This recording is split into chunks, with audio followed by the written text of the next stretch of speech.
അനുസരണയില്ലാത്ത കുട്ടികളുടെ യഥാർത്ഥ പ്രശ്നം കറക്റ്റ് ഇൻഫോർമേഷൻ ലഭിക്കുന്നില്ല എന്നതായിരിക്കാം. കറക്റ്റ് സമയത്ത് ലേറ്റ് ആവാതെ സ്കൂളിൽ പോവേണ്ട ഒരു കുട്ടിയോട് നീ സമയത്ത് സ്കൂളിൽ പോയിട്ട് എത്ര കാലമായി? അപ്പുറത്തെ വീട്ടിലെ കുഞ്ഞാപ്പൂനെ കണ്ടിട്ടുണ്ടോ?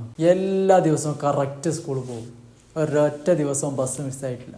ഇങ്ങനെ വളച്ചു കെട്ടി കളിയാക്കി ദേഷ്യപ്പെട്ടിട്ടല്ല ഒരു വിഷയം കുട്ടിയോട് നിർദ്ദേശിക്കേണ്ടത്. എന്താണോ നാം കുട്ടിയോട് ആവശ്യപ്പെടുന്നത് അത് ശരിയായ രീതിയിൽ മനസ്സിലാവുന്ന ഭാവത്തിൽ കുട്ടിയോട് അവതരിപ്പിക്കണം. നല്ല കുട്ടികളുടെ സ്വഭാവമാണ് കറക്റ്റ് സമയത്ത് സ്കൂളിൽ പോവുക, നേരത്തെ എണീക്കുക, കാര്യങ്ങളൊക്കെ കറക്റ്റ് ചെയ്യുക. ഇതെല്ലാം നല്ല കുട്ടികളുടെ സ്വഭാവമാണ്. നീയും നാളെ മുതൽ കറക്റ്റ് സമയത്ത് സ്കൂളിലേക്ക് പോകാൻ വേണ്ടി ശ്രമിക്കണം. ഇതിന് ഇന്നാലിന്ന ഗുണങ്ങളുണ്ട്.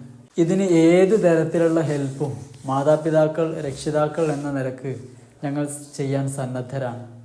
നീ ആവശ്യപ്പെട്ടാൽ മതി. ഇങ്ങനെ വാല്യബിൾ ആയിട്ടുള്ള, നല്ല റെസ്പെക്റ്റീവായ, മെച്യൂരിറ്റി ഉള്ള സംസാര രീതിയാണ് നമ്മുടെ മക്കളടുത്ത് നാം സമീപിക്കേണ്ടത്.